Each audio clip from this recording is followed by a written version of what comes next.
Hello and welcome to Idiot-Splaining, the show that barely knows what's actually going on. And welcome to the second Omnibus of this series. If you don't know how the Omnibuses work, let me explain. It's basically a time where I get to actually take a little bit of a break while you listen to the last 6 episodes of this show. Think of it as nearly 2 hours of all of the stuff that I talk about on the show, including all of the mess-ups. So sit back and relax, snuggle up to the sofa and grab your cocoa, because of course Christmas is coming soon. Or maybe get those decorations from down the loft. I promise listening to this podcast will make it so much quicker. And please enjoy the difficult second omnibus.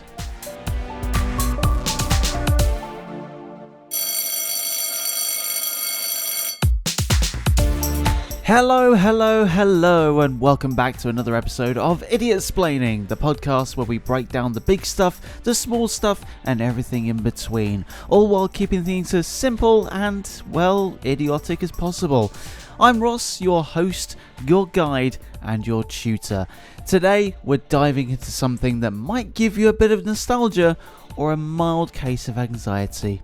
It's all about going back to primary school. Yes, we're talking to the years 4, 5 and 6 students for this one.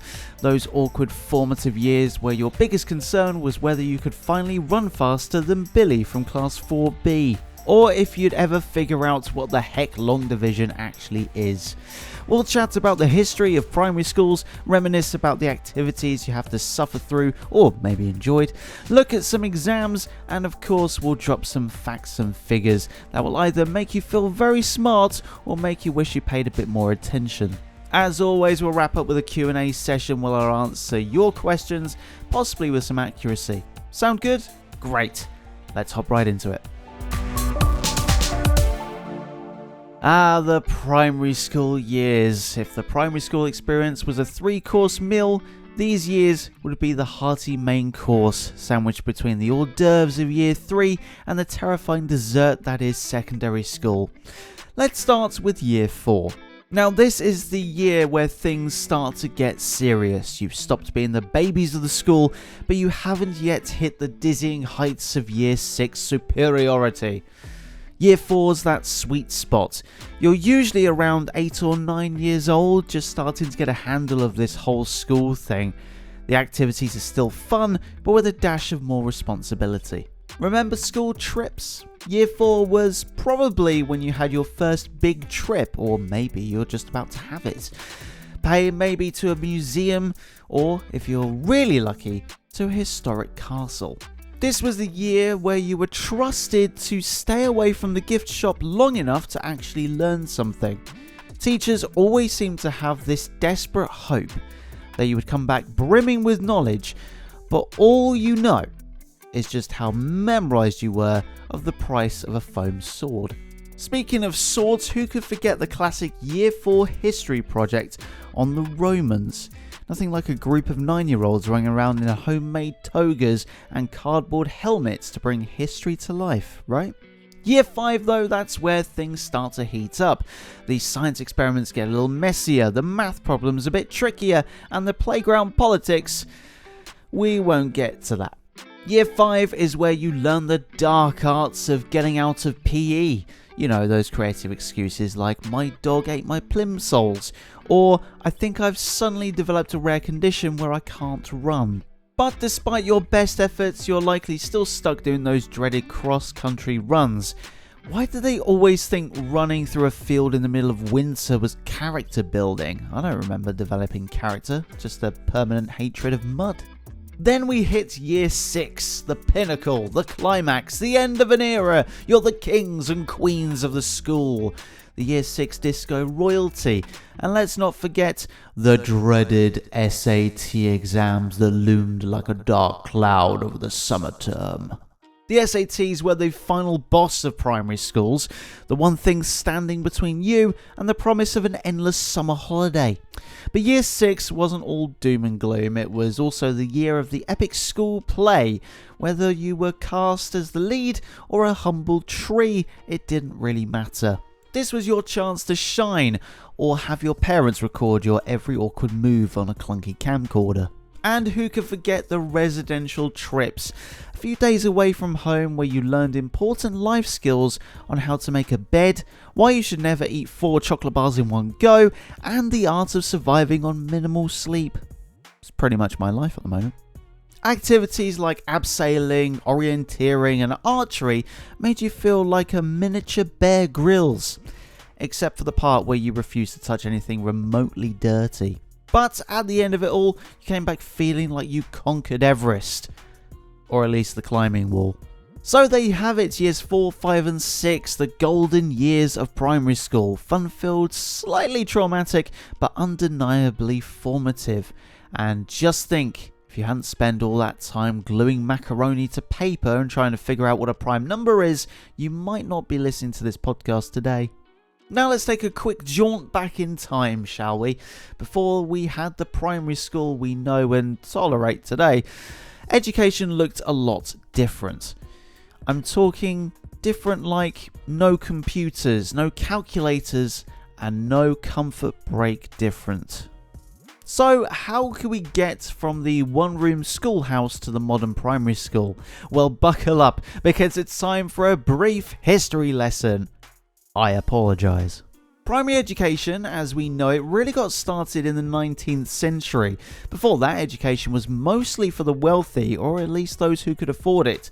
Poor kids, well, they were busy working in fields, factories, or worse, missing out on all the fun with fractions. But as society advanced, people started to think that maybe, just maybe, educating the masses could be a good idea. Enter the Elementary Education Act of 1870, also known as Forster's Education Act. This made education compulsory for children aged 5 to 13. It was the start of what we recognise today as primary school. But don't go thinking that Victorian schools were anything like what we're used to now. Back then, primary schools were often grim places. Think cold, unheated rooms, strict discipline, and lessons involving, well, you'll see. If you misbehaved, the cane wasn't just a metaphor, it was a real, very painful option. And yet, the system laid the groundwork for what would become modern education. Fast forward to the 20th century and things started looking a bit more familiar. The Butler Education Act of 1944 is where we saw the birth of the modern primary school system. It established the structure of primary and secondary education that we use today, more or less. Primary schools became a place not just for reading, writing or arithmetic, but for a broader education, though I'm not sure how much time we spent on that. By the 60s and 70s, primary schools started to focus more on child-centric education with less focus on rote learning and more on, actually understanding what you're doing. Radical stuff, right? But let's not forget that through all these changes, the core of primary education has remained remarkably consistent. It's about giving kids a broad base of knowledge and skills to set them up for the future. That and ensuring you have an endless supply of glue sticks. These days, primary schools are unrecognisable compared to their early counterparts. We have already got interactive whiteboards, iPads, and heaven forbid, Ofsted inspections. But at the heart, there's still places where kids go to learn, to grow, and to sneak in as much time on the playground as humanly possible. So next time you complain about school runs or homework, just remember it could be worse. You could be learning in a drafty Victorian classroom with a stern teacher wielding a cane. Education might not be perfect, but it's come a long way since then. So there you have it, a crash course in the history of primary schools. Not quite as thrilling as an episode of Game of Thrones, but hopefully it's made you appreciate the fact that your primary school days involve more glue sticks than corporal punishment. Now time for the dreaded word, exams. They strike fear into the hearts of students everywhere, and in primary school there's one set of exams that stands out all around the others: the SATs. Now, if you're not from the UK, you might be thinking of the American SATs, the one high school students take before college, but no, the UK has its very own SATs, and they're a rite of passage for every Year 6 student. Let's rewind a bit. Now, before the SATs came along in Year 6, primary school kids are subjected to all sorts of tests. In Years 4 and 5, you got your standard end-of-term assessments, little quizzes here and there, and maybe a spelling bee if your teacher's feeling particularly cruel. But these are just the warm-up. They're like the boss fights you have to get through before you face the big, scary final boss at the end of the game. If you've ever played Dark Souls, it's pretty much that. When you hit Year 6 though, it's a different story. The SATs, or Standard Assessment Tests, if we're being formal, are the culmination of everything you've learnt in primary school. When you hit Year 6 though, it's a different story. The SATs, or Standard Assessment Tests, if we're being formal, are the culmination of everything you've learnt in primary school. They test your knowledge of English, maths, and sometimes science depending on the year. Now, if you're anything like I was, you probably spent most of Year 6 alternating between thinking.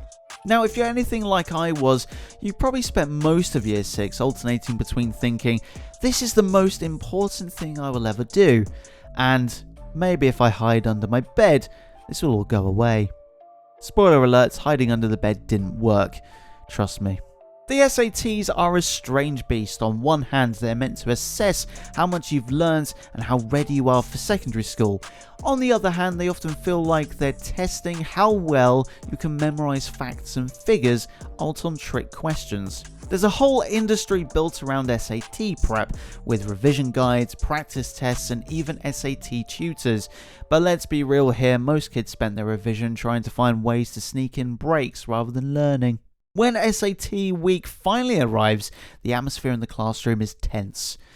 The teachers are on edge. The kids are on edge. And even the class hamster seems to be feeling the pressure.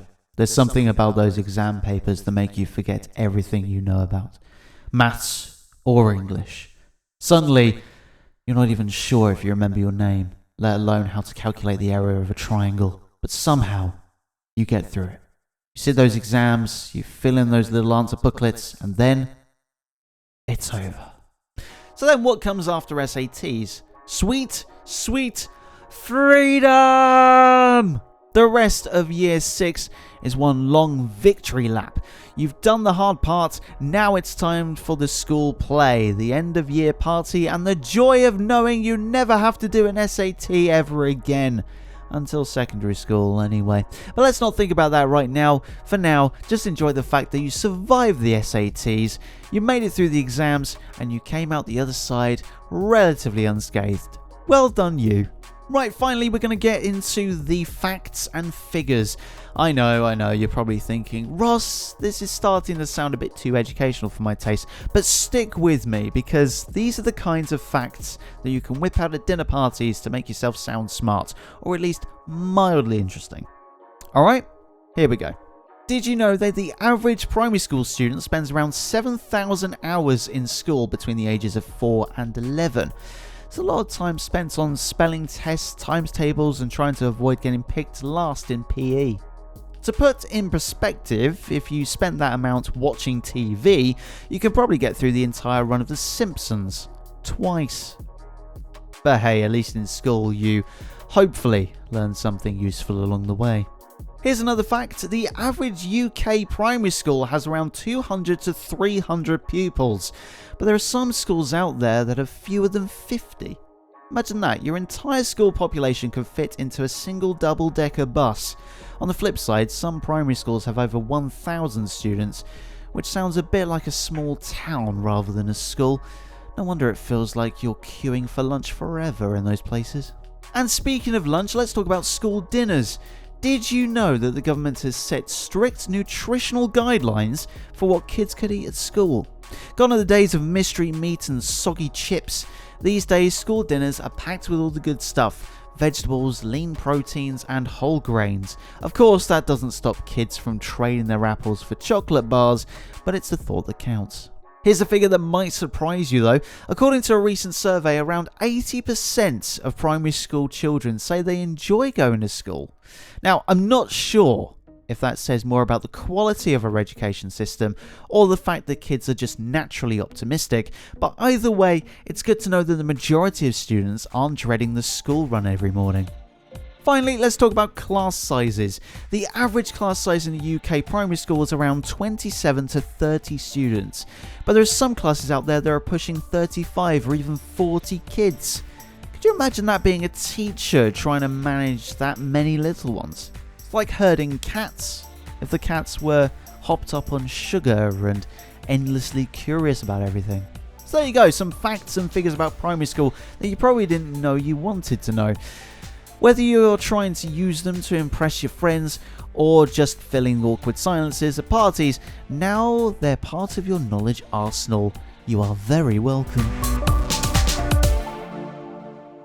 Alright, the final part of the show and my favourite part of the show, the Q&A section. This is where you get to give me your questions, so let's dive right into it. First question asks, what's your favourite subject in primary school? Good question. Well, I'm going to go with maths. Yeah, boring, I know, but I was pretty good at it. Now algebra is all I can remember. Next up, if you could go back to primary school for one day, what would you do? Okay, that's the toughest one. I think I would start disco in the assembly hall. Don't worry though, teachers, we'll get our lessons in by throwing shapes.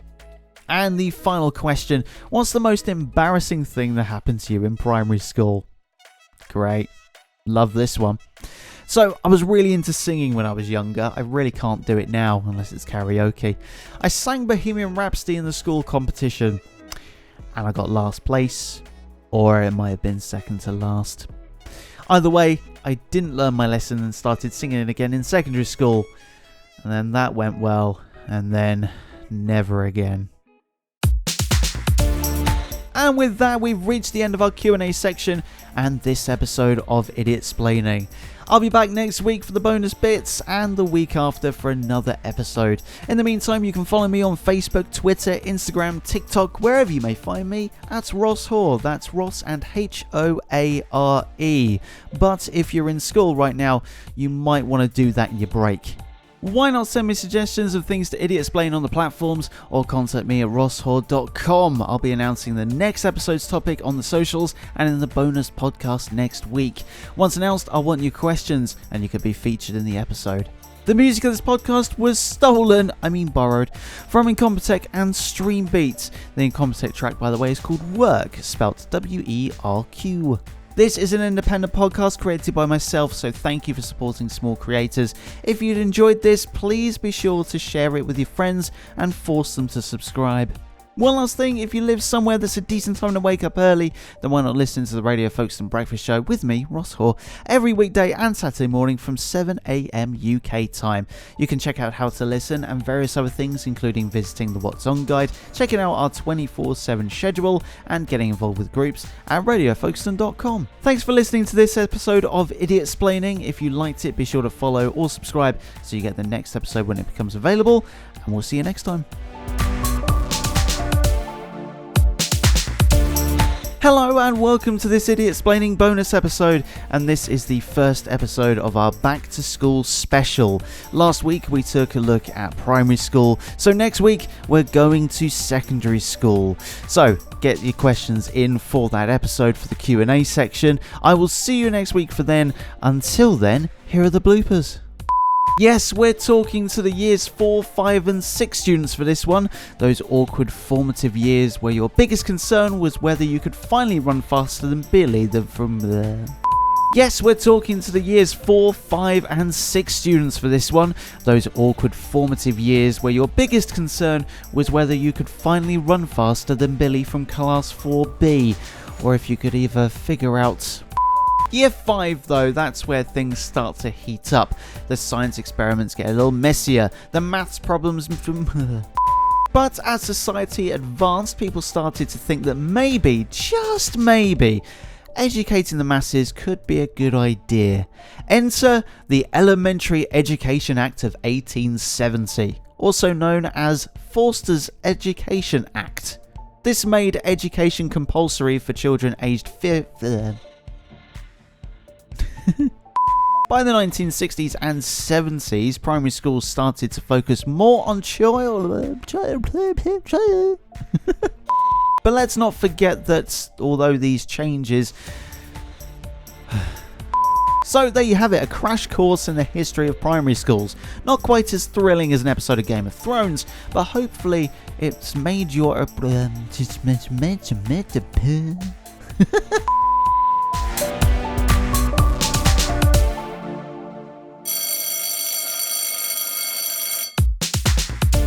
Hello and welcome to another episode of Idiotsplaining, the podcast where I deep dive into things none of us asked for, but I'm doing it anyway because the microphone setup cost me a lot of money. Today's topic is a place that has traumatized more people than a family holiday in a caravan park: secondary school.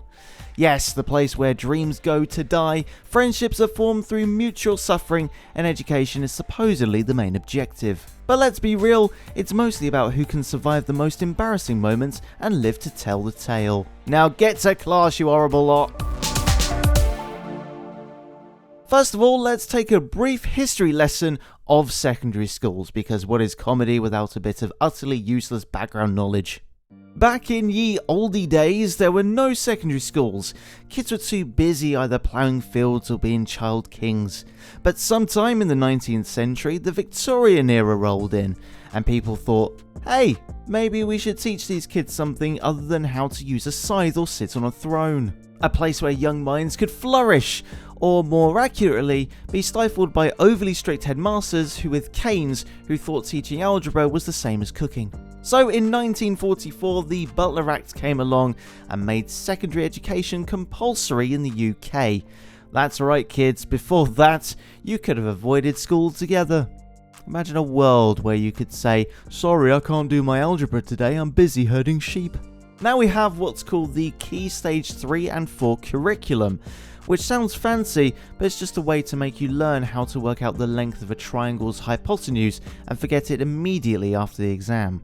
Then the glorious invention of the comprehensive school, which translates to, we don't really know what to do with all of you, so here's a place where you can be equally confused and overwhelmed together. You've got your bog standard timetable full of subjects that you'll pretend to care about for exactly 5 years before moving on to a career that uses none of them. Thanks, education system. These days we've got academies, grammar schools, and something called free schools, which are not free of the stress, trauma, or the occasional wedgie. So it turns out that historically, secondary schools have been a perfect storm of well-meaning adults trying to make kids learn, while the kids are just trying to survive without getting caught passing notes in maths. Let's not forget secondary schools were built on the belief that kids aged 11 to 18 can handle being locked in a room for 6 hours a day. That's where we went wrong. Now, for you Year 7s, the baby giraffe stage, you're thrown into this massive institution that feels like Hogwarts, but with way more chewing gum under the desks. And don't even get me started on the tie. It's a colourful noose you keep tightening incorrectly until some kid in Year 10 tells you how to tie it properly, right before they steal your lunch money. By now in Year 8, you think you know the ropes, but the ropes have changed. You're figuring out where the science block is, but now you've got to survive the jungle of social hierarchy. You're slightly taller and slightly braver, but still terrified of asking to go to the toilet in class. Plus your form tutor still doesn't know your name, and you're beginning to think they never will. Now Year 9 is where things get serious. Suddenly you're expected to choose your GCSE subjects. I mean, you're 14 years old, you don't even know what you want for dinner tonight, and now you've got to pick your life's destiny? Do I want to take geography or history? Am I more likely to care about tectonic plates or Tudor monarchs in the future? Neither, probably. Now Year 10 is the I should probably start revising for GCSEs, but I won't phase. You begin announcing to everyone that you're going to start revising soon. Spoiler alert, you won't. Instead, you'll spend more of your time perfecting the art of doing nothing while complaining about how much work you have to do. Now Year 11, the home stretch. GCSEs are looming and you can practically hear the Jaws theme playing every time you enter a classroom. This is when people start getting inventive with their excuses. My dog ate my homework becomes my hard drive mysteriously corrupted my PowerPoint presentation on the Industrial Revolution. Spoiler alert, no one believes you. And now you've entered 6th form, congratulations, you've survived the wilderness. Now it's time to sit around in your clothes pretending that wearing jeans to school makes you an adult. You feel superior to the year 7s, but you still can't figure out how to write a personal statement for UCAS. Life's wild like that. I'll tell you the worst thing though. Parents' evening. Oh, the moment when teachers gather to deliver the academic equivalent of "we need to talk." It's a night where your parents will find out just how close you are to being grounded for the next millennium. Every parents' evening starts with your form tutor. This poor soul's job is to give a general overview despite not having spoken to you since year 7. Well, your child is present. They seem to exist in the school. This is then followed by awkward eye contact and your parent pretending they understand what showing promise in design and technology means. Now, maths teachers are the real MVPs at parents' evenings. They always start with, "He's a bright student, but..." Yeah, the classic "but." It's the sound of disappointment wrapped in false hope. After the "but," they'll inform your parents that spending most lessons doodling on the margins of your notebook is apparently not a form of geometry. Then there's English. This teacher will give your parents a 10-minute TED talk on your ability to write an essay without avoiding eye contact with you at all times. He has great ideas but lacks structure, which is translated to, you don't know what a comma is, but you've somehow made it this far, and that's impressive. Now, science teachers, well, they're wild cards. Either you're Einstein, or you've set something on fire and are banned from practicals. "Well, he's got potential," they say when looking at your parents as if to say, "Are you sure you raised this child?" Because we found him trying to microwave metal in the lab. And then PE. Great teamwork, lots of energy, but needs to work on following instructions. Also known as you ran in the wrong direction during football and tackled the goal post. Now, what about the other stuff? Well, let's talk romance, the pinnacle of secondary school social life, and the reason why half of you have really bad attendance records on Fridays after a breakup. Year 7 relationships are usually non-verbal agreements. Two people sit next to each other in maths, exchanging Pokemon cards, and bam, they're dating. By year 8, things escalate. Relationships are now defined by the swapping of Haribo in lunch break, cryptic messages like, "Do you like me?" over MSN Messenger. Bet none of you remember that. What follows is an entire year of awkward hand-holding and being too embarrassed to make eye contact. Now, year 9 is when the heartbreak starts. You see, puberty's hit full swing, and now suddenly everyone's a hormonal mess. Relationships break up over things like someone accidentally looking at another person in geography. It's basically EastEnders, but with worse acting and more acne. Year 10 is when you start using Snapchat to flirt. The high point of sophistication. Nothing says "I'm into you" quite like sending a selfie with dog ears and a caption that says, "Why?" Relationships are shorter than a TikTok video at this point, but each breakup feels like the end of the world. Shakespeare would be proud. Year 11 relationships are serious though. Now you're having deep conversations about life plans for about 2 weeks. You'll break up right before the mock exams because you need space to focus on revision, translation. You just realise you've got 10 years of maths to learn in 2 weeks. And then 6th form, when relationships somehow feel more mature but also still involve binge watching Netflix together instead of doing homework. Romantic dinners are now McDonald's fries in the common room, and honestly, that's a vibe. And let's not forget the final boss, GCSEs. It's like spending 5 years climbing a mountain only to get to the top and realise the mountain's actually on fire and you forgot your shoes. And also, you've never learned to climb in the first place. It all starts with mock exams. They're just dress rehearsals for your panic attacks. You go in thinking, well, it's only mocks, how bad can it be? The answer's way worse than you could have imagined. They'll tell you it's fine if you fail your mocks, but deep down, you know that if you get below a C, your mum will start packing your bags for a life of exile. Next, exam techniques sessions. These are essentially an hour of someone telling you not to write in blue ink and to answer every question even if you don't know the answer. And then you spend the next few weeks preparing to write 1,000 words about a novel that, honestly, you've never ever finished. And don't get me started on revision timetables. You spend 3 hours designing one that's colour-coded and aesthetically pleasing, and then you don't follow it at all. Suddenly it's 3 a.m, the night before the exam, and you're Googling how to pass GCSE maths without knowing any maths. Spoiler alert, you can't. Now, the night before is a whirlwind of regrets. You've got highlighters, past papers, and a sudden realization that you never once paid attention in physics. The exam itself is a blur of ineligible handwriting, and hoping that if you write enough nonsense, the examiner will give you points just out of pity.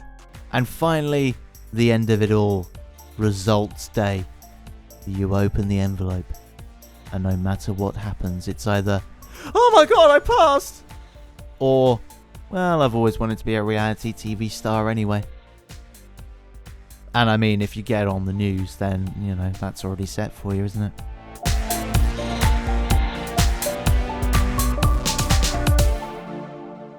Alrighty, it's time for the part of the show where I answer your questions, even though I am not qualified to give advice. Let's see what you got this week then.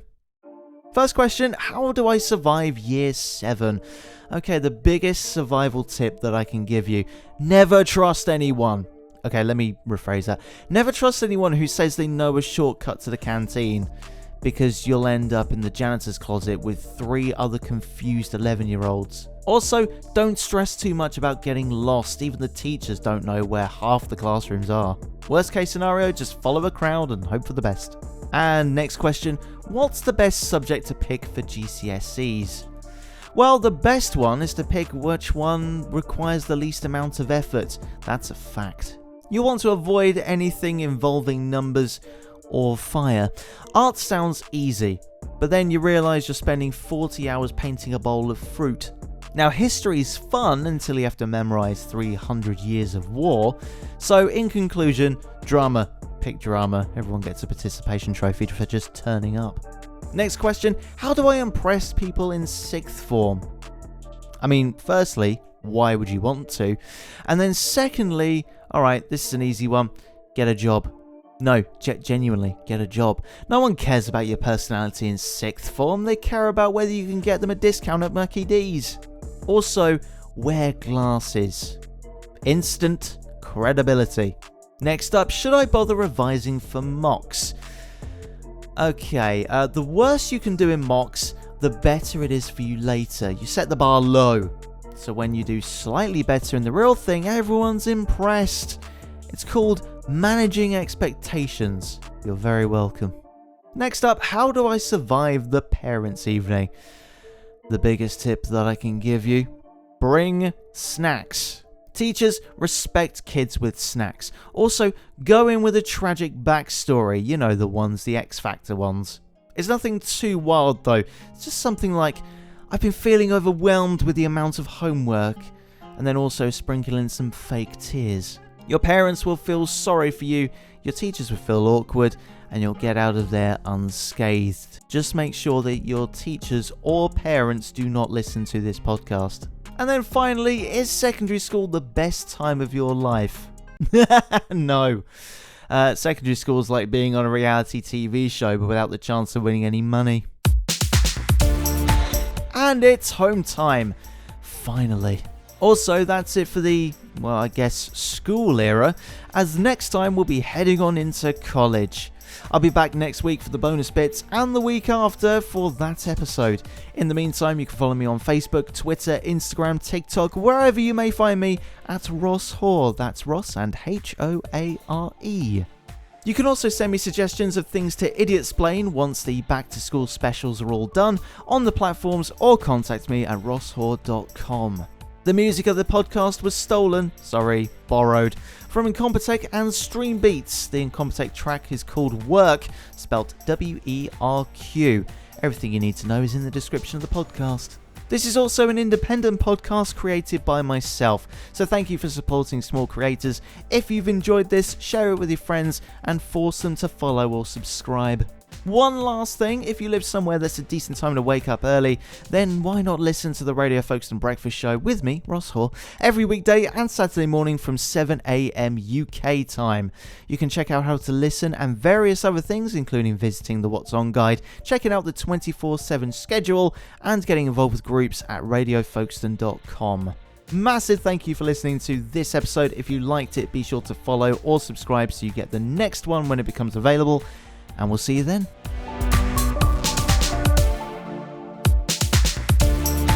Hello and welcome to the bonus bits of our Idiot-splaining episode on secondary schools. These are all the bloopers from the episode, so if you haven't listened to the episode in full, then you might want to go and do that before listening to this, otherwise it won't make any sense. Enjoy! Hello and welcome to another episode of Idiot-splaining, the podcast where I deeply dive into things none of us asked for. First up, let's take a brief history lesson to... That's when secondary schools became a thing, a place where young minds could flourish, or more accurately,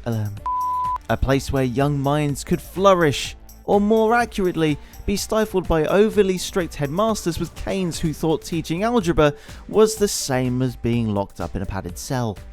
A place where young minds could flourish, or more accurately be stifled over strict headmasters with canes who thought teaching algebra was exactly the same as anything else. So in 1944, the Butler Act came along and made secondary school It's the first time you're wearing a blazer 2 sizes too big, with sleeves that could double as sleeping bags. And don't even get me started on the tie. It's a colourful noose you keep tightening them. Do I want to take history? Now year 10 is the I should probably start revising for GCSEs, but I won't phase. You begin a revision martyr. And then finally, year 11, the home stretch. GCSEs are looming, and you can practically hear the Jaws theme every time you enter a classroom. This is when people start getting inventive with their excuses. Oh, my dog ate my homework because my hard drive mysteriously corrupt. I'm gonna do that all over again. Science teachers, they're wild cards. Either you're Einstein or you'll set something on fire and are banned from practicals. By year 8, things escalate a little bit. Relationships are now defined by the swapping of Haribo in lunch break and sending each other relationships are sorta. I'm gonna be sorta. Relationships are I was gonna say it again. You'll break up right up both of them. And don't even get me started on revision timetables. You spend 3 hours designing one that color-coded. Unfortunately, the top research result said... What? Also, wear glasses. Instant credibility. You don't even hate.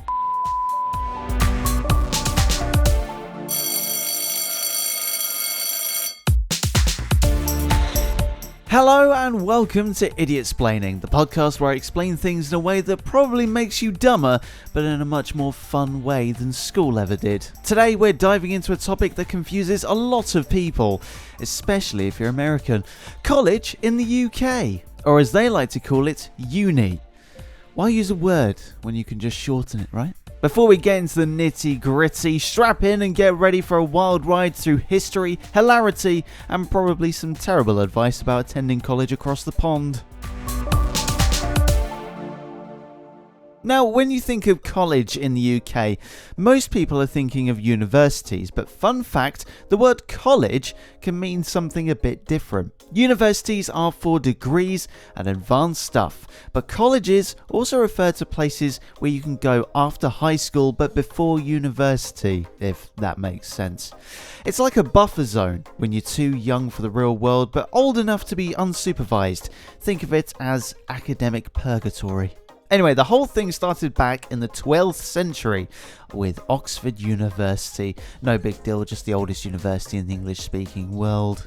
And it wasn't started because a bunch of scholars got together and thought, hey, let's make a prestigious school. No, it was because the students at the University of Paris were expelled for being rowdy. So the birth of higher education in the UK started because of expelled troublemakers. How's that for irony?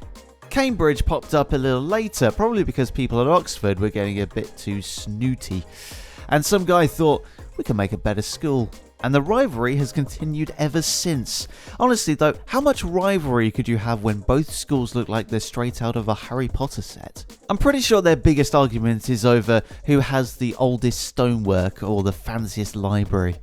The UK education system expanded from there, though it took centuries because it became more than just a playground for rich dudes. By the 19th century, universities like Edinburgh and Manchester were opening up, which were more focused on science and engineering.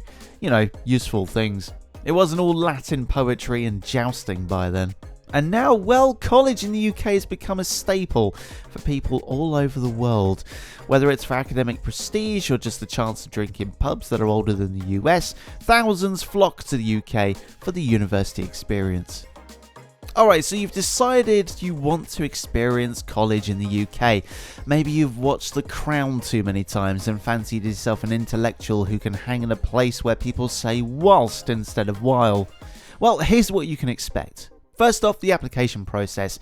In the US, you've got the SATs, personal essays, letter of recommendation, and a million other hoops to jump through. In the UK, UCAS. One form, just one. Don't let that fool you though. They've got some pretty hardcore requirements. You better have your grades on point, and depending on the course, you'll want a whole list of subjects you've studied because over there you specialise early. You're not going to be dabbling in English lit whilst majoring in chemistry, so pick your lane. Then there's the term structure. Instead of semesters, they've got terms, usually 3 of them. And they're short but intense. You'll get lectures, seminars and tutorials. Tutorials are basically where they put you in a room with a professor and a few students and ask, do you know what you're talking about? It's terrifying, but hey, you want the authentic experience. Fun fact, a lot of universities in the UK are city-based, so instead of an enclosed campus with quads and dorms, you're living in the city, perhaps in some ancient building and pretending like you're living in Sherlock Holmes's flat. This is both cool and terrifying, because you will, without a doubt, get lost every single day for at least the first term. Oh, there's a ton of reading, by the way. Do you think you've done a lot of reading? Well, you haven't. In the UK, they give you a reading list that's a mile long. Half the books are probably written in the 1600s, and don't worry, no one reads it all anyway. Just learn to nod wisely when someone mentions some sort of author, and you'll be fine. Perhaps the biggest shock to the system is no grades. You get tested at the end and that's about it. Yeah, good luck with that. Right then, more aspects for UK college life or university life. The hilarious ones. First up, Freshers Week. Love Freshers Week, by the way. Imagine this, thousands of 18-year-olds fresh out of their parents' houses, left to roam free on the streets of university towns, armed with nothing but a student ID and an overwhelming desire to find themselves through drinking copious amounts of cheap alcohol. Basically, a long week carnival, but with more questionable decisions and a lot of people trying to reinvent themselves as deep because they read one quote. I once heard about this guy who turned up to this Freshers Week dressed in a full tuxedo because he thought freshers meant fresh start, wanted to be the most sophisticated in the room. He was the most sophisticated person to get puked on his lap by the end of the night, that's for sure. Student accommodations next, and let me tell you, if you haven't lived in a student flat with questionable mould growth and one bathroom for 6 people, you haven't lived. For some reason, there's always that one person who thinks they're a chef and will proceed to cook the most horrifying combinations of foods at 3 o'clock in the morning. Ever smelt burnt ramen mixed with tuna fish? Welcome to university! And let's not forget societies. In the UK, university societies range from the mundane, football, chess, debate club, to the downright bizarre, like Quidditch teams. These are fully grown adults running around with broomsticks between their legs. Yes, it's real. People take it very seriously as well, so I'm not going to go too far into it. If you want to join a club, you can spend an entire year doing nothing but taster sessions. There's always a society for everything. Of course, no university experience would be complete without the occasional lecture hall disaster. There's always that one person who falls asleep during the lecture, wakes up to the world's loudest snore, or someone who looks like they're trying to take notes but is actually scrolling through their Instagram reels until their phone volume goes off mid-cat video. Priceless. The biggest college prank though, don't get me started on the ancient traditions some of these universities have. One in Cambridge, there's this thing where students sneak a car into the roof of the building every few years. No one knows how they do it. It's Hogwarts for pranksters. Right, some of the annoyances about these, okay? Firstly, the weather. You can never truly understand what it means like to study in the UK until you try to get a lecture in the pouring rain while dodging puddles that could swallow your shoes whole. The worst part of this, people just pretend like it's normal. They're like, oh, it's just a bit of rain. Meanwhile, you're soaked to the bone and wondering if you'll ever feel warmth again. Then there's the whole queuing thing. The British do love their queues, I will say. You'll spend more time standing in line at the student union or waiting for the bathroom than actually attending classes. It's like their national sport. Don't even think about cutting in line. That's a capital offence. Another pet peeve? Politeness.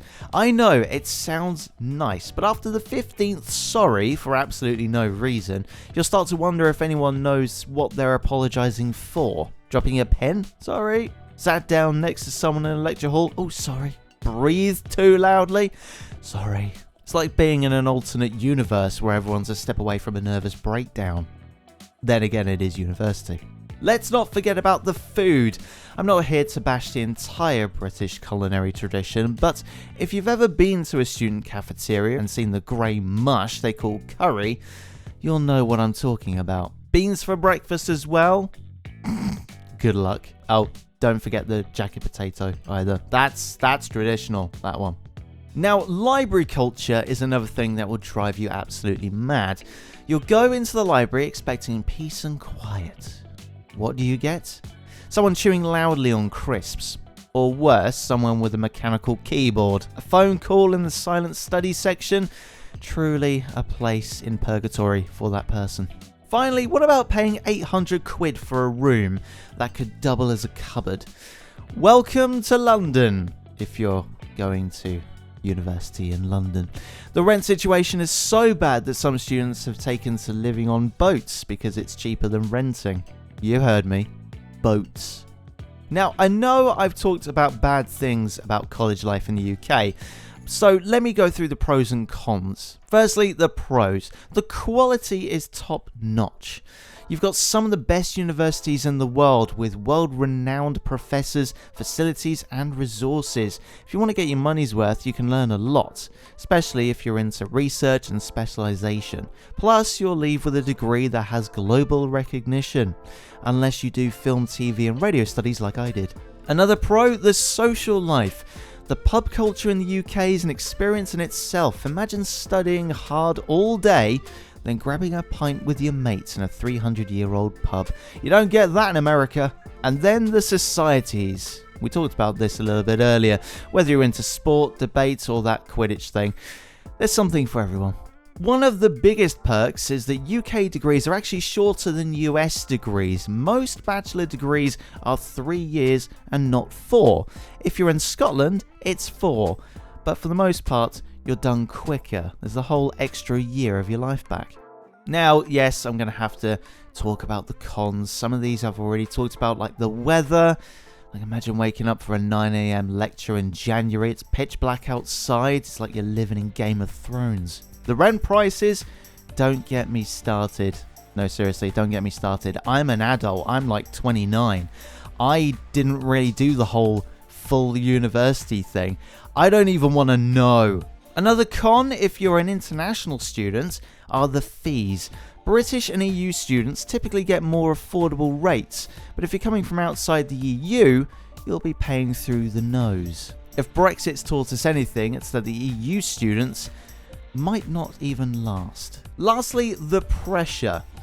With so much of your grade depending on a final exam or paper, the stress can be overwhelming. You don't get a bunch of small assignments to help you build your grade. What are we talking about here? You get one shot, mess it up, and you've just bombed an entire year of work. So no pressure then. Alright then, my favourite part of the whole episode is the Q&A section. What's the weirdest tradition you've heard? Well, too many to count here. But there's one that stands out, is the trashing tradition at Oxford. When students finish their final exams, they get covered in champagne, flour, confetti, you name it. It's like a chaotic, messy celebration of freedom. Of course, then you have to clean yourself up and then act like a responsible scholar again. So, swings and roundabouts. Is it true British people drink tea all the time at university? Well, yes and no. What they don't tell you is it's just an excuse to take a break from studying. I know, right? You're like, yes, let's have a cup of tea, when really it's a way of avoiding doing more reading. And to be fair with you, I'm more of a coffee person. Do British students go to class, or is it American TV when no one ever seems to study? To be honest, this depends. Diligent students attend every lecture, but you'll also see plenty of people rocking up to the final exams having not attended a single class. The university is all about finding that balance between getting the degree and pretending you've worked hard. And finally, do people live on boats to save on rent? What, you thought I was lying earlier? No, they do. In places like London, people get creative. Living on a canal boat is cheaper, but I know it's not all smooth sailing. And yes, the pun was intended. Right, that is that, and well, to be honest, that's it for the Back to School specials. I'll be back next week for the bonus episode, but until then, you can catch me on Facebook, Twitter, Instagram, you name it, I'll be on it. At Ross Hoare, that's Ross and Hoare. The music of this podcast was provided by Streambeats and Kevin MacLeod, of course, of Incompetech. This is an independent podcast, and yes, I am the only person on this podcast. The creator, the mixer, I literally do everything. So if you like it, be sure to subscribe. Also, we'll be getting back to normal episodes in a couple of weeks, so if you've got any topics that you would like me to discuss on this podcast, then make sure you get them in. rosshoare.com, that's where you'll go to. Thank you for listening to this podcast. If you've enjoyed, please subscribe or follow, and also get your mates to do the same thing, and I'll see you next time.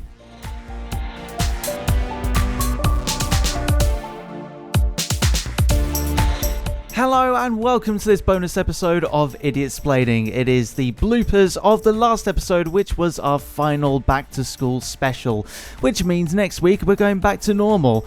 Then again, we don't really know what normal is on this show. Next week we're going to be taking a look at grounding mats. This was one of our requested episodes, so if you've got a question about it, then get involved over on the social medias at Ross Hoare, or go to my website, rosshoare.com. I'll see you next week, but for now, time for the bloopers. Now, when you think of college in the UK, most people are thinking of universities, but fun fact, the word college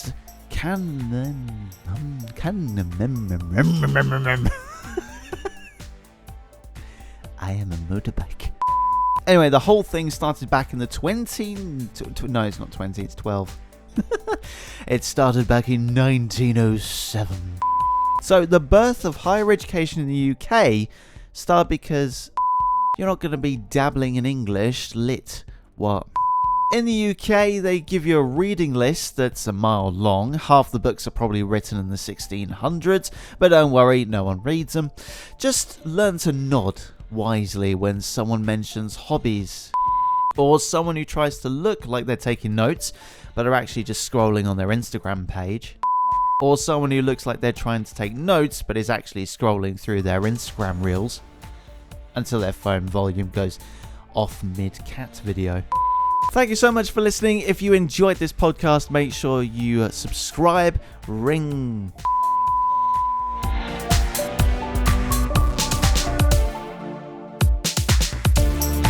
Ladies and gentlemen, boys and girls, welcome to another electrifying episode of Idiotsplaining. I'm Ross Hoare, your clueless but curious host, here to break down the world's most baffling products and trends so you don't have to. Today we're going to talk about something that's bound to shock you. It's grounding mats. Have you ever heard of them? You might know them as earthing mats. So let's get grounded, pun intended. Let's start with a little history. Turns out that grounding mats didn't just appear out of thin air. The idea of grounding has been around forever. In ancient times, people believed that direct contact with the Earth's surface could provide them with some kind of mystical energy. You know, that same energy your crazy aunt says she feels when she walks around barefoot in her garden. It's a bunch of spiritual talk mixed with a sprinkle of science. Somewhat in the late 1990s, a guy named Clinton Ober, a retired cable TV executive, had an epiphany. He noticed that cables and electronics have to be grounded to prevent interference. So he thought, hey, what if we grounded people the same way? That's when he started digging into whether humans too could benefit from this whole grounding thing, and bam!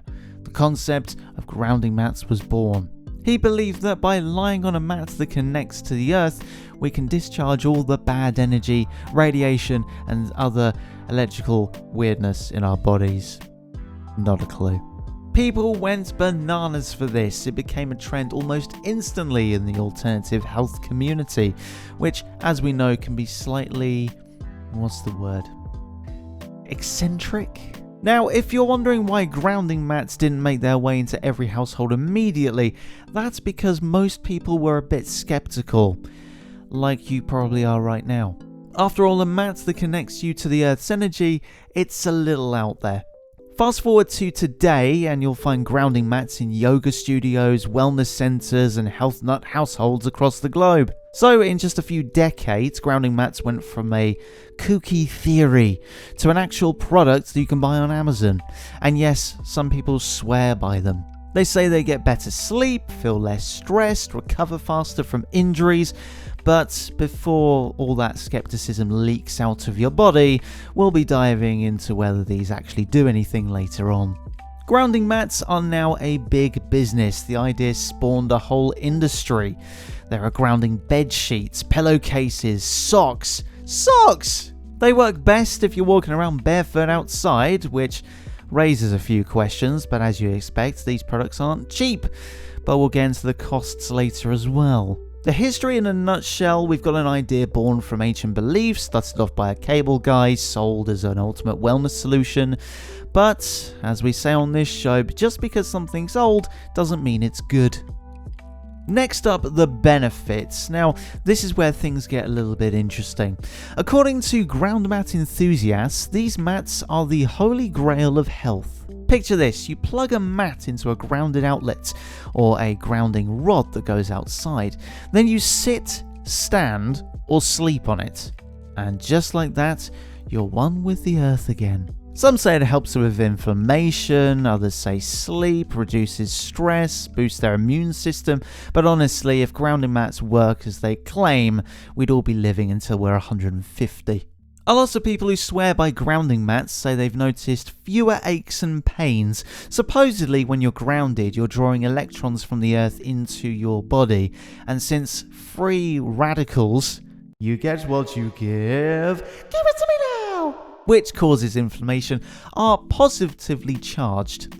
These extra electrons are like the superhero that neutralizes them. Sounds very sciencey, right? But obviously, the only science most of us want is the kind that works. There are also claims that grounding can help with mental health issues like reducing anxiety and depression.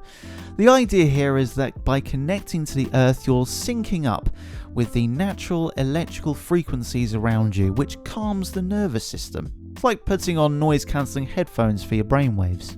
The more outrageous claims even suggest that grounding can help prevent chronic diseases like cancer and heart disease. Now, these are big, bold promises. Grounding mats companies love to throw around terms like reduces cholesterol and improves blood flow, but hold on, I don't know about you, but I think I'd want more than a grounding mat before I skip my annual checkup with Dr. Rogers.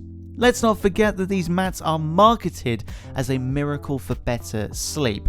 People are saying that lying on a grounding mat before bed helps them fall asleep faster and wake up more refreshed.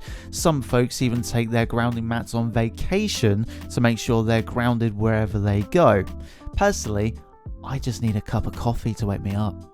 Imagine rolling into a hotel with your mats like, sorry, can't use the bed until I've grounded myself.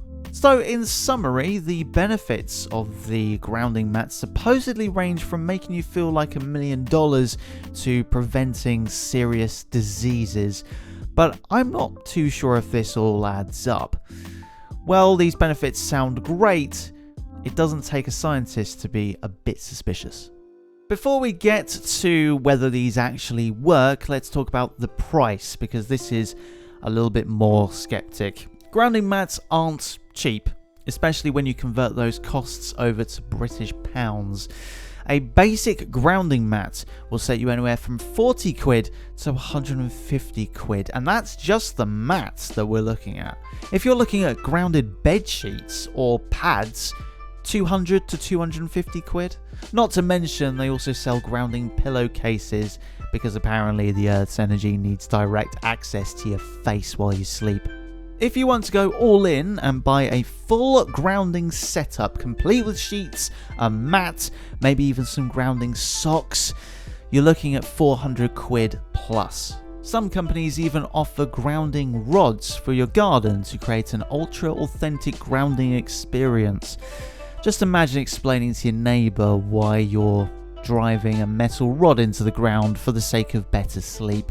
Yes, John, it's for my wellness, okay? Of course, there are cheaper options on the market, but as they say, you get what you pay for. The budget mats are often just rubber sheets marketed as grounding products without any actual conductive material. So you might think that you're grounding, but really you're just lying on overpriced rubber. Now, believe it or not, there are maintenance costs as well. Grounding mats are not a one-time investment. Most of the time they have a lifespan of a year or two before they start wearing off and they need replacing. So in addition to that initial price, you're signing up to a bit of ongoing cost as well. It's almost like a subscription service, but instead of getting a box of goodies every month, you're getting a replacement mat to help you stay grounded. Not only that, but if you're a frequent traveller, you might need special adapters to put your mats in different countries. Yeah, grounding mats are sensitive to electrical setups, so you have to buy international grounding adapters if you plan to go abroad. Nothing says dedicated wellness enthusiasts quite like putting out your grounding mat and adapters while on holiday. So are grounding mats worth the investment? It kind of depends on, well, really money. It's an essential wellness tool and they're happy to fork out the cash, but if the skeptics are out there, spending hundreds of pounds on something with questionable scientific backing might be a bit like tossing money into the wind. But of course, we need to actually know if this works.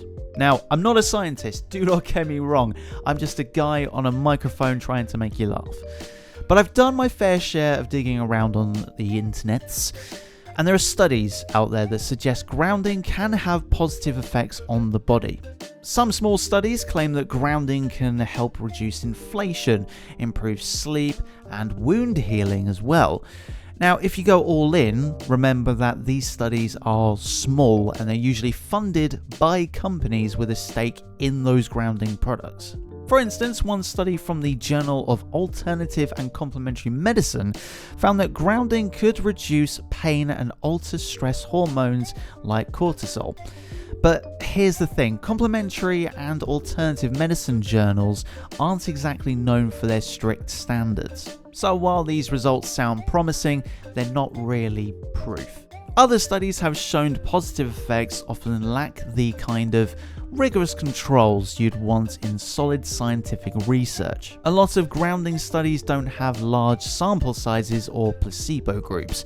That's a big deal because without these controls, it's hard to know if the benefits are real or if people just think they feel better. After all, they expect to. Ever heard of the placebo effect? Yep, it's real. Meanwhile, the scientific community is still skeptical about these grounding mats. The main issue is there isn't enough evidence to back up those health claims. Sure, you could say grounding might have some effect on the body, but is it beneficial in a meaning way? For now, not a clear answer. Even some reputable sources like Healthline and the Mayo Clinic have weighed in and said they're cautious at best. They say that while there might be some minor benefits, they haven't found enough evidence to fully support grounding mats as a legitimate treatment for serious health issues. Plus, let's not forget there are loads of other variables that could affect people's health improvements, like better sleep, reducing stress, simply because they believe the mat's working. If you expect it to make you feel better, chances are it's going to make you feel better. Grounding mat companies like to throw around the term scientifically proven, much like a lot of companies, to be fair, but the scientific word doesn't just fully agree yet. They often reference the Earth's electromagnetic fields and say these mats help you realign with the Earth's frequency, but you know what? That might just be a fancy way of saying they're a little out of their depth. As it stands, the scientific consensus leans towards a big maybe. In short, grounding mats fall into that murky realm of alternative wellness products where there's some intriguing, if not shaky, science. While it's true that people report feeling better, most of the scientific community is still sitting on the fence with this. There are no clear answers yet, and it could be years before we have concrete evidence. So in the end, you have to decide for yourself if you're willing to roll the dice on a grounding mat. For now, it's more about belief than proof. Alright then, it's time for my favourite part of the show, the Q&A section. Let's see what questions you've got for me this time. Will I feel anything if I use a grounding mat? Now the answer is maybe. A lot of people report feeling more relaxed, less stressed and more energized, but as we've already talked about, the placebo effect is real. You might just be feeling better because you think you're supposed to. So if you're expecting fireworks or some big jolt of energy, you might be disappointed. It's more subtle than anything. Can grounding mats help you with jet lag? Jet lag, the dreaded curse of the wary traveller. Some people say grounding mats can help you adjust faster by syncing you up with the local electromagnetic frequency. There's not much science behind this, like most of this, but some users swear by it. I'd still stick to the basics: hydration, rest, and maybe something along the lines of chocolate. Why not? But hey, if you want to bring your grounding mat, we're not stopping you. Is it safe to sleep on a grounding mat every night? It is the most common question. For the most part, grounding mats are considered safe for daily use. The risk is low because they're only connecting you to the ground, not to have any live electricity. However, if you have a medical implant or device like a pacemaker, check with your doctor first, alright? I'm not your doctor. Can grounding mats replace medication for things like inflammation or chronic pain?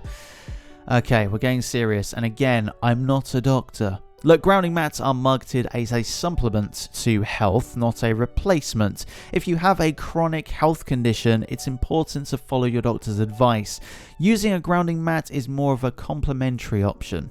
Don't toss out your meds just yet because you bought a mat. Your doctor will thank you on that one. Do grounding mats work indoors, or do I need to take them outside? Grounding mats are designed to work indoors. Most of them you plug into a grounded outlet, which is supposed to simulate contact with the earth. If you want to go all out and take it outside, grounding rod. But for everyday use, the indoor setup should work just fine. And finally, are there any side effects? Now, it's not like taking a new medication where you have to worry about a list of side effects a mile long. Those bits of paper are so long. However, some users report feeling tingly or even lightheaded after using a grounding mat. These effects usually wear off pretty quickly, so if you feel anything weird, it's best to stop using it and talk to a health professional. Worst case scenario, probably just a few pounds down the drain if it doesn't work for you. Alright then, let's wrap up those mats and stick them in storage. I'll be back next week for the bonus episode, and until then you can follow me on Facebook, Twitter, Instagram, wherever you like at Ross Hoare. That's Ross and Hoare. The music in this podcast was from Streambeats and Incompetech. Thank you very much. All of the credits are in the description. And if you want to suggest an episode for the future, then make sure you hit me up on those social medias at Ross Hoare, or even send me a message at rosshoare.com. Massive thank you for listening. If you have enjoyed, make sure you subscribe, follow, whatever you need to do on whatever platform you're on. Also share this with a friend. Why not? And I'll see you next time.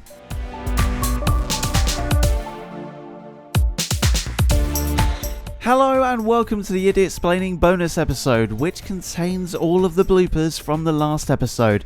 So if you haven't heard the last episode, then you're going to be a little bit confused. Next week though, we're going to be taking a look at Halloween. Yes, it's our spooky special episode.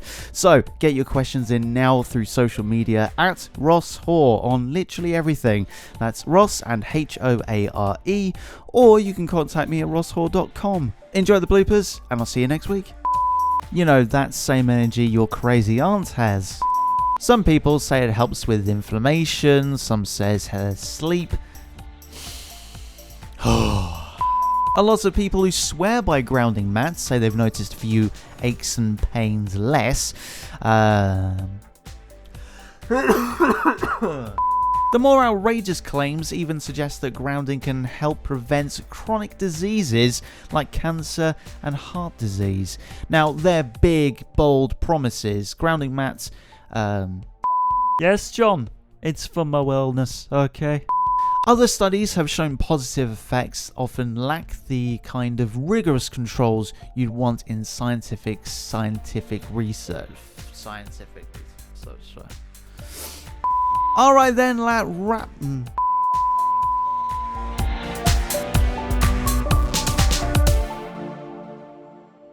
Hello there, and welcome back to another episode of Idiot Explaining. Today, we're diving into a holiday that gets weirder every year. We're talking Halloween. We'll be dressed like ghouls and goblins, gorge ourselves on candy, and scare the living daylights out of each other, all in the name of fun. But how did Halloween even start? Why do we carve pumpkins? And why all of our costumes just an excuse to wear wigs and spandex? Perhaps we may find out. Buckle up, because it's going to get spooky and also ridiculous.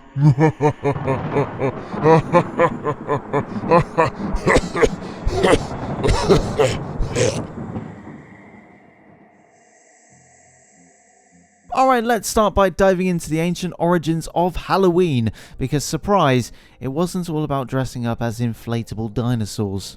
The holiday traces back about 2,000 years to an ancient Celtic festival called Samhain, celebrated on October 31st. Now this was way long before Halloween was the sugar-filled horror fest we know today. The Celts believed that on this night, the veil between the living and the dead was especially thin, which meant that ghosts, spirits, and even fairies could slip into the mortal world. It wasn't just a spooky season thing for them, they genuinely thought their dead ancestors might show up at their door. Now imagine trying to hand out mini Snickers bars to your great-great-great-great-granddad. To keep these ghosts at bay, the Celts would light huge bonfires and wear costumes made from animal skins. Their idea of costumes wasn't exactly sexy anything, it was more like horned deer with a fox's tail. All with the hope that if they looked scary enough, any wandering spirits would just leave them alone. They were like, oh look, if we mess up enough, maybe the ghosts will be like, never mind, wrong house. And that's how costumes started, folks. Simply trying to out-weird the weirdos on the other side. Fast forward to the 8th century, Halloween started evolving thanks to, you guessed it, Catholics.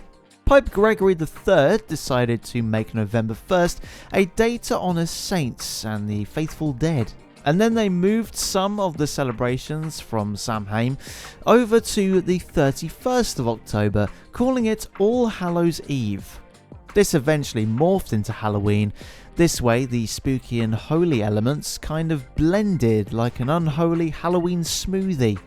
Thanks, Pope Greg. As Halloween made its way to America, it turned into more of a community event. By the 19th century, a lot of Irish and Scottish immigrants were coming to the US, bringing their Halloween traditions with them. Soon enough, people were bobbing for apples, telling ghost stories, and throwing parties. Trick-or-treating didn't become popular until the 1930s, partly as a way to discourage kids from pulling pranks. Hey kids, here's some free candy. Now please don't egg my house. And it worked. Most of the time. Now Halloween may be big here, but other countries also have their own creepy, kooky, mysterious and spooky traditions. Around the world, people celebrate their dead in all sorts of ways, from light-hearted festivals to traditions that are generally kind of terrifying. So buckle up, because these things are about to get globally ghoulish. Starting with Mexico, the iconic Day of the Dead. This is celebrated from the 31st of October to the 2nd of November, and it's not just Halloween south of the border. It's a huge celebration complete with colourful altars, sugar skulls, and marigolds everywhere. But unlike Halloween, it's not about scaring away spirits, it's about welcoming them home. Like, hey ancestors, come on in, we've got tamales and pan de muerto. It's beautiful. Families spend time at the graves of their loved ones, eating, drinking, and reminiscing. It's like a family reunion where everyone's invited, even the ones who aren't technically alive anymore. Then there's Japan with its Ubon festival. Usually in mid-August, it's believed that ancestors' spirits return to visit their families. People light lanterns, which they set afloat on rivers, to guide the spirits back to the other side. It's a peaceful and reverent holiday, very different from the haunted house and fog machines we see in the States. Imagine telling a Japanese family about American haunted houses. Yeah, we pay people to jump out at us with chainsaws. No, they don't cut us, but yes, it's $40. Let's not forget the Philippines as well. Halloween, less about costumes, more about actual ghost hunting. They believe in a lot of supernatural creatures, like a shape-shifting vampire witch. Filipino families clean and decorate the graves of their loved ones in a tradition called undas, and sometimes even camp out at the cemetery. It's like a family sleepover, except, you know, at a graveyard. Imagine if we had that here, just camping out in a cemetery, roasting marshmallows over grandma's grave. Spooky. And in Italy, All Saints' Day is taken very seriously.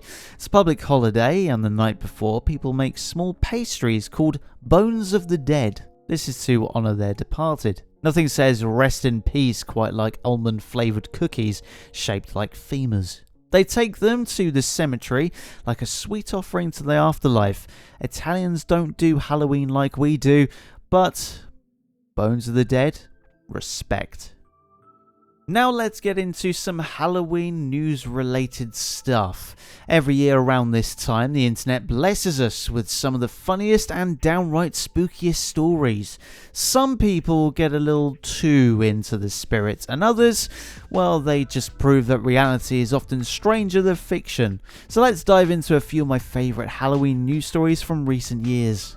The first one to start with, imagine this, you're driving home from work, tired, it's getting dark, all of a sudden a zombie is chasing you down the road. Sounds like a horror movie, right? Well, this actually happened to a couple in Ohio. Turns out it wasn't a real zombie, it was a guy who was dressed up as one to scare his friends. The only problem with this one is that they got lost. Instead of scaring his friends, they ended up banging on random car windows. The driver called the police, who had to calm everyone down. The zombie dude's friends forgot he was out there, and he had to wander back to civilization. And the scariest part of this bit? He wasn't sober. Also, it wouldn't be Halloween without a haunted house story. In Texas, a woman accidentally stabbed her friend at a haunted house. Now, before you panic on this, the friend was absolutely fine. But here's the kicker. She thought the knife she was holding was a prop given to her by one of the haunted house employees. The staff hands her a real knife, assuming she'd know better, and then a little spooky accident later, boom, her friend's got a mildly terrifying Halloween story for life. Thankfully, he was okay, but I would imagine he's keeping a distance from her and any props for a while. And speaking of props, how about the case of a real dead body Halloween display in North Carolina? A family decorated their lawn with what looked like a crime scene, complete with a fake body wrapped in trash bags. It looked a little too realistic, and sure enough, neighbours called 911. Police arrived and they were this close to launching an investigation before the family assured it was just Halloween fun. Now that's a commitment to the Halloween spirit. Though maybe next year they'll stick to skeletons and cobwebs. Here's another one. In Utah, there's an annual Halloween event called the Pumpkin Drop, where they haul a giant pumpkin into the air and drop it from about 100 feet up. Last year, though, a strong gust of wind turned that event into a pumpkin smash on someone else's car. No one was hurt, but the car owner had a real-life Halloween horror story and a new appreciation for comprehensive insurance. Finally, the story of the friendly ghost in London. Last time, a security camera picked up some footage of what looked like a ghost in a city park. People were freaking out. It was even making it to local news as evidence of paranormal activity. Turns out, though, the ghost was a guy in a white sheet who accidentally walked through the park's security zone while trying to get to a costume party. A little camera magic later, and boom, London's newest urban legend was born. Even the guy didn't realise he was on camera, he was just taking a shortcut. So if you're ever in London and you see a ghost on a park camera, maybe give him a friendly wave. Now, before we wrap this show up into some mummy skins, here's a fun question. How about the rest of the world seeing Halloween, eh? We might think everybody's on board with costumes, candy, and creepy decorations, but perceptions of Halloween vary wildly across different countries. For some places, Halloween is a quirky American holiday. For others, it's growing into a big celebration. So let's take a little tour. First up, Japan. Halloween has only recently taken off there, and honestly, they might be doing it better than we are. For Japanese people, Halloween is all about costumes, and they take it to another level. Cosplay culture in Japan is huge, so it makes sense. But here's the twist with this. Rather than spooky or scary, costumes are quirky or weird. People dress as things like traffic cones, train seats, or food items, making it more about fun than fear. There's also the famous Kawasaki Halloween Parade, where thousands of people gather in incredible costumes. For Japan, a Halloween is like a cosplay party with a dash of spookyless trick or treat and more. See who's got the wackiest outfit. In Germany, Halloween is a bit more controversial. They have a holiday called All Saints' Day on November 1st. It's more a somber religious day, honouring the dead. Halloween isn't as widely celebrated here because many Germans feel it distracts from the seriousness. However, in recent years, Halloween has started gaining popularity, especially amongst younger people who love dressing up and hitting themed parties. It's still not something every household would necessarily celebrate. You might see costumes in big cities like Berlin or Munich, but in smaller towns, Halloween just isn't a thing. In Brazil, Halloween has been met with some resistance. There's a bit of backlash against it. Some people see Halloween as an American import that overshadows Brazil's culture. But they do have a holiday to celebrate something or other. A trickster character in Brazil, actually, in Brazilian folklore, who's a mischievous one-legged kid with a red cap. It's their spin on a spooky legend, and some Brazilians encourage celebrating this instead of Halloween, but that doesn't stop Halloween from growing in popularity in urban areas. In France, Halloween is more of an American thing. Again, it didn't catch on with them until the late 90s, but even today, it's mostly celebrated by kids and teenagers who enjoy the excuse of dressing up and throwing parties. French people just aren't big on door-to-door trick-or-treating either, so if you show up at someone's door in a costume asking for candy, you might get a confused stare instead. You're more likely to see Halloween-themed events at bars and clubs. For French people, Halloween is often just another excuse for a party with a side of spooky decor. Over in Russia, it's a mixed bag. It's gained popularity with a younger crowd, especially in major cities like Moscow and St. Petersburg, where you'll find Halloween parties and events. However, the Russian Orthodox Church is not a fan of it, seeing as promoting superstition and other stuff. As a result, some schools and communities have even banned Halloween celebrations. For some Russians, Halloween is seen to be a strange Western influence, while for others, it's another reason to dress up and party. So the vibe around Halloween really depends on where you are and who you ask. Finally, Mexico. Halloween coexists with Day of the Dead, as we mentioned earlier. It's incredibly meaningful and rooted in Mexican culture, focusing on honoring deceased loved ones rather than scaring away spirits. They see Halloween as a fun side celebration, and maybe the more traditional and respectfulness of this. In recent years, Halloween became popular, especially with younger people who enjoy costumes and spooky fun, and still it remains the main focus with its rich cultural traditions and family-centered festivities. So while over here buying candy in bulk and carving pumpkins, people around the world have their own unique and skeptical take on Halloween.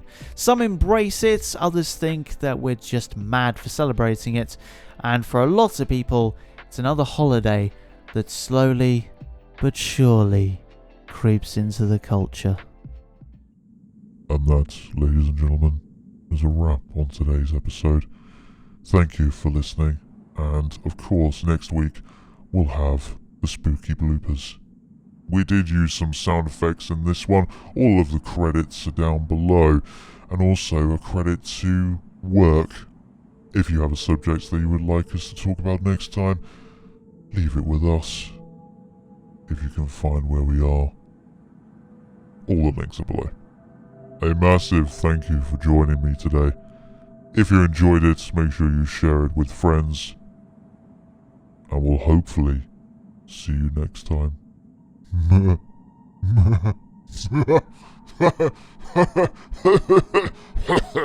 I've got to stop doing that. Alright, let's start by diving into the ancient origins of Halloween, because surprise, it wasn't all related to them. Alright, let's start by diving into the ancient origins of Halloween, because surprise, it wasn't all... No! Forgot to mute my phone. Alright, let's start by diving into the ancient origins of Halloween, because surprise, it wasn't always about dressing up as inflatable dinosaurs. The holiday traces about 2,000 years through an ancient Celtic festival called Samhain. To keep these ghosts at bay, the Celts would light... To keep these ghosts at bay, the Celts would light... What? Why am I screwing up at that bit? To help keep... Pope Gregory III decided to make November 1st. Around the world, people celebrate their dead in all sorts of ways. It's a huge celebration, complete with colourful altars, sugar skulls, and marigolds everywhere. But unlike Halloween, it's not about scaring away spirits, it's about welcoming them home. Like, hey ancestors, come on in, we've got tamales and pan de muertos. It's beautiful. Families spend time at the graves of their loved ones, eating, drinking, and reminiscing. It's like a family reunion where everyone's invited, even the ones who aren't technically alive anymore. A family decorated their lawn with what looked like a crime scene, complete with a fake body wrapped in there. Now that's a commitment to the holiday spirit. Though maybe next year they'll stick to skeletons and cobwebs. Here's another one. In Utah, there's an annual Halloween event called the Pumpkin Drop, where they have a giant pumpkin into the air, where they haul a giant pumpkin into the air and drop it from about 100 feet up. Last time, though, a strong gust of wind turned that event into a pumpkin smash. Yep, 1,000 pounds of pumpkin goodness. Yep, 1,000 pounds of pumpkin goodness came crashing down. No one was hurt, but the car's owner had a real Halloween horror story. And a new appreciation for comprehensive insurance. Finally, the story of the friendly ghost in London. A security camera picked up some footage of what looked like a ghost in a city car park. For Japanese people, Halloween is all about costumes. Then there's the famous Kawasaki Halloween Parade, where thousands of people gather in incredible costumes. For Japan, Halloween is like a cosplay party with a dash of spookiness. Halloween isn't as widely celebrated here, but because in Brazil, Halloween has been met with some resistance. There's a bit of a backlash against it. Some people see Halloween as an American import that's overshadowing Brazil. There's a bit of a backlash against it. Some people see Halloween as an American import that's overshadowing Brazil's cultural traditions. To balance it out, Brazil even has Dia dos... You're more likely to see Halloween-themed events at bars and clubs. For French people, Halloween is often just another excuse for a party or a side of spooky decor.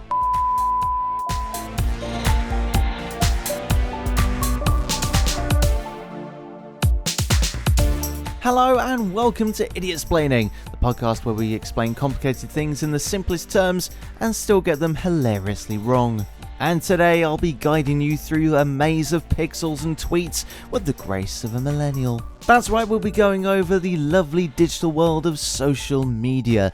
Yes, that lovely digital world where people share brunch photos, cat videos, political rants, and their personal information, like it's Black Friday at a data broker's warehouse.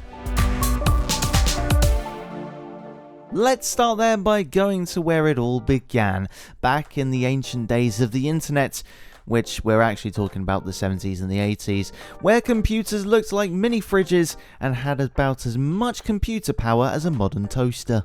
The first social media networks were bulletin board systems, or BBS for short. You dial into your modem, which sounds like a robot screaming for help, and then you were connected to a network where you could post messages, chat, and even download stuff if you had the patience of a saint. Forget instant likes and retweets. If someone responded to your post within a week, that was considered fast. Fast forward just a little bit into the 90s and the early 2000s, and you've got platforms like MySpace and Friendster, the social media pioneers.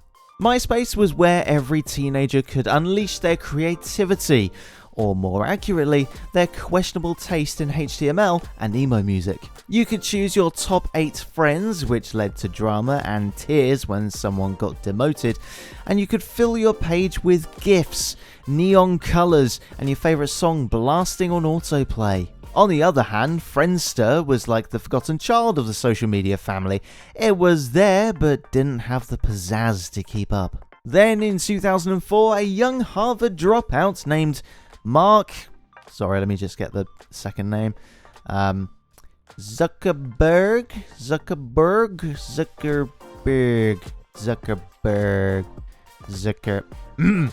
Mark came along with this little site called The Facebook. Originally intended for college students, it was an online yearbook but without the bad haircuts and most likely to succeed captions. You had to have a .edu email address to join, which gave it an air of exclusivity. Like, oh sorry, you don't have a college email? Guess you're not cut out for Farmville. Eventually, Facebook opened up to everyone, and from there, social media as we know it today was born. Soon we had Twitter, a platform where you could tell the world exactly what you were doing in 140 characters or less. Then Instagram came along and revolutionized the selfie game, and Snapchat added disappearing photos, giving people a new level of anxiety as they tried to screenshot fast enough. By now, social media had gone from a quirky way to connect with friends to an all-consuming digital world, sucking us in with endless scrolling and notifications. Let's not forget the more recent additions like TikTok, which took social media and put it on fast forward. This added music, dances, and lip syncing to the mix. TikTok was like someone watched Vine and said, but what if we did all of this and cranked it up to 11? And here we are today, where social media platforms continue to spawn and mutate faster than we can download them. Now, of course, we have to look at the good, the bad, and the ugly of all of these things. Firstly, social media has truly changed the world. Thanks to social media, you can keep in touch with friends across continents, stay updated on your ex's lives, and even organise massive social movements. Want to share a picture of your lunch while someone's in Australia? You go for it. Want to launch a global campaign for climate change? Just a few tweets and you're on your way. Another perk of this is the entertainment value. Between memes, viral videos, and life hacks you really didn't ask for, social media can be hilarious, like a 24/7 comedy show, but you control the lineup. And of course, there's a community for just about any single hobby. Pottery, pigeon racing, competitive face painting. There's a group out there waiting to welcome you in open arms. But of course, there are cons of all of this. Yep, here we go. Privacy is your first one. Remember how you used to be worried about Big Brother watching? Well, fancy another one? It's like you've invited him in for coffee and then given him all your passwords. These platforms know everything about you, your location, yep, your browsing history, too right, that weirdly specific ad for waterproof socks you just got after mentioning rain boots. Why is it in my Amazon wish list? And there's the comparison game. Social media makes everyone's life look like a highlight reel, which can lead to a whole new level of self-doubt. You're scrolling through vacation pics of people on tropical beaches while you're sitting in your pajamas eating stale cereal. It's not a great feeling, I can tell you. Studies have even linked excessive social media use to mental health issues like anxiety and depression. And to be honest, it's no surprise. And of course, the misinformation. Social media has become a breeding ground for conspiracy theories, fake news, and advice from experts who got their degrees from Google University. Need a miracle cure for COVID? Someone on Facebook has that cure that involves pineapple juice and essential oils. It's hard to separate fact from fiction, especially when algorithms feed you more of what you already believe. It's both a utopia and a dumpster fire. And if you feel like you're constantly on an emotional roller coaster scrolling through it, congratulations, you're like the rest of us.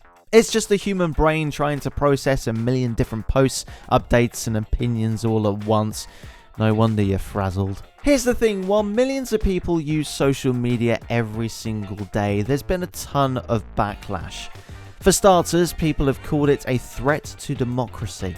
They say it's allowed misinformation to spread, leading it to everything from political chaos to flat earthers with YouTube channels. Social media giants have been accused of turning a blind eye to this mess, prioritizing and revenue over, the truth. Then, of course, data mining. Back in 2018, the Cambridge Analytica scandal blew up. This revealed how a data firm harvested information from millions of Facebook users to create psychographic profiles and target them with political ads. It was like someone took every paranoid theory about social media, stirred it up with some shady business practices, and then said, surprise, it's all true.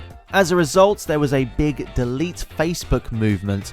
People are deleting their accounts, claiming they're done with social media, but the twist is many of them just move over to Instagram, which, funny enough, Facebook owns, or TikTok, which has its own set of privacy concerns.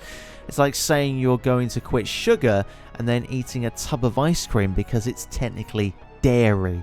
Governments have also taken note of this, cracking down on social media platforms, as in some countries, platforms are required to take down harmful content within hours or face hefty fines. In Europe, the General Data Protection Regulation, or as most people, in fact normal people probably call it, GDPR, have tightened privacy laws, making it harder for social media companies to collect data without explicit permission.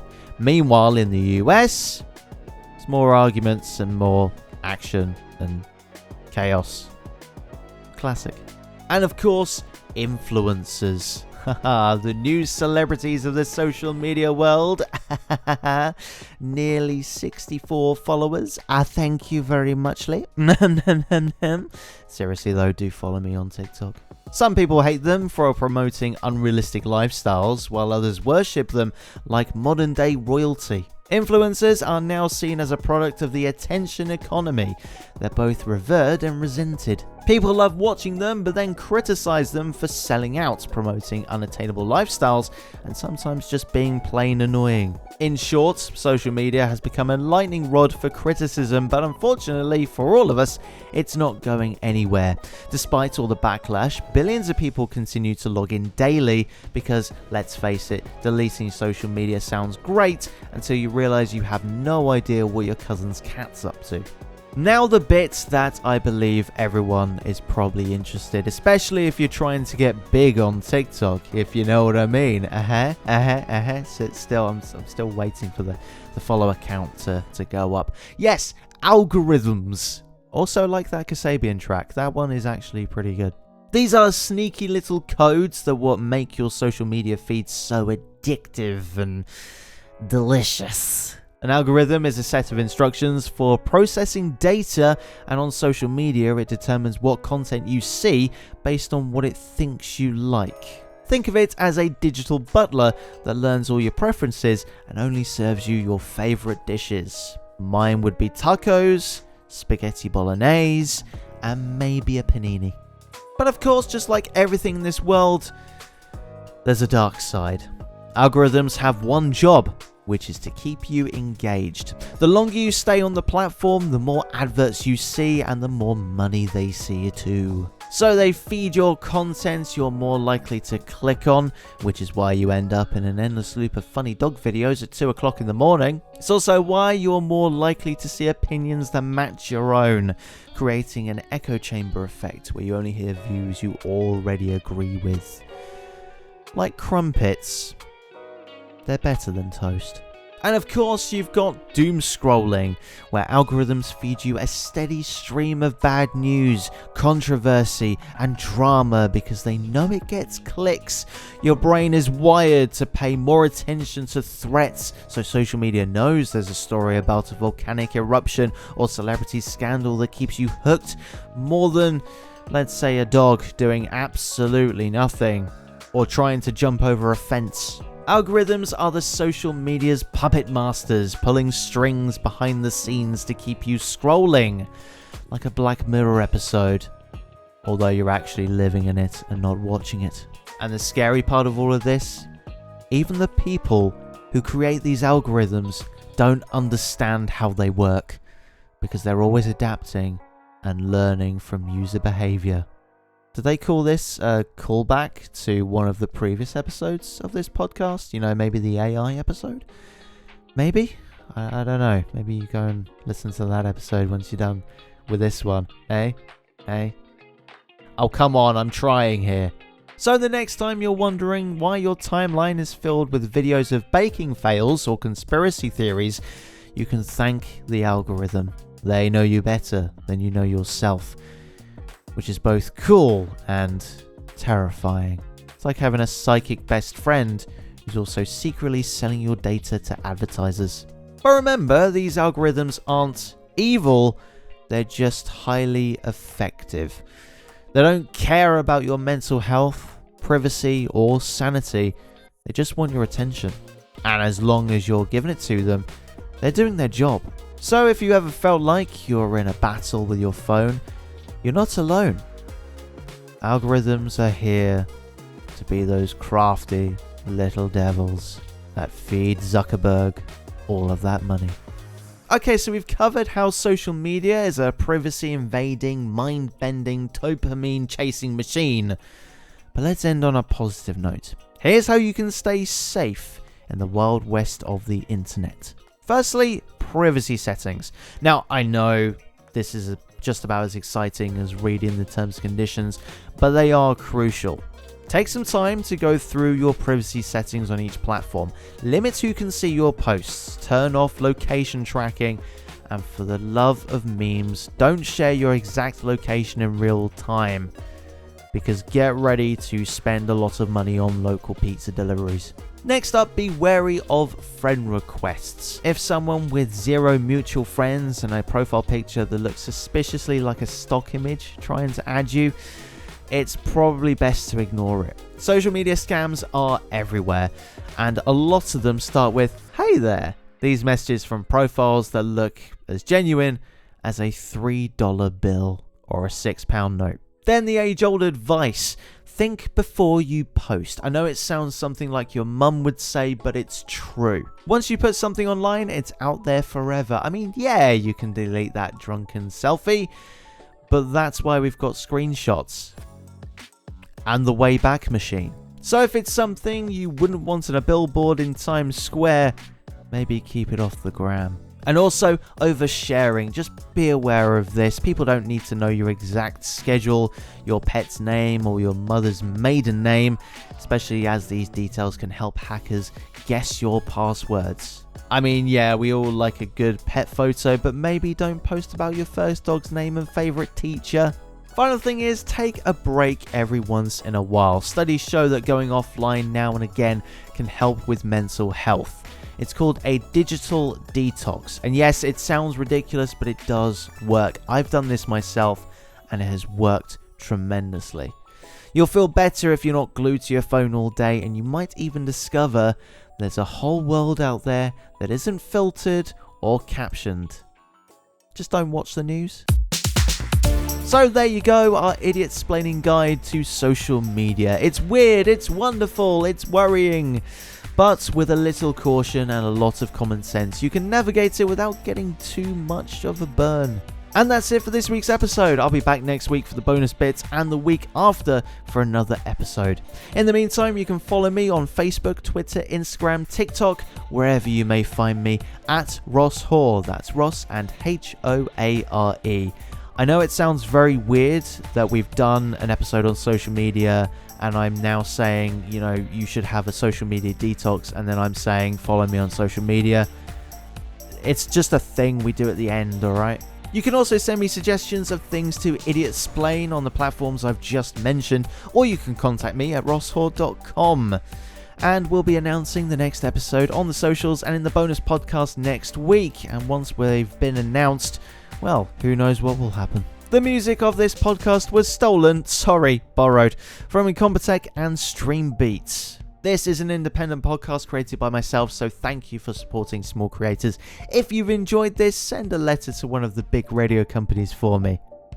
They'll ignore it, but you know what? If it just gets to them, might as well try. Also, if you live somewhere that's a decent time to wake up early, then why not listen to me on the Radio Folkestone Breakfast Show every weekday and Saturday morning from 7 AM UK time. You can check out how to listen and various other things, including visiting the What's On guide, checking out the 24/7 schedule, and getting involved with groups at radiofolkstone.com. Thanks for listening to this episode of Idiot-Splaining. If you liked it, be sure to follow or subscribe so you get the next episode when it becomes available, and I'll see you then.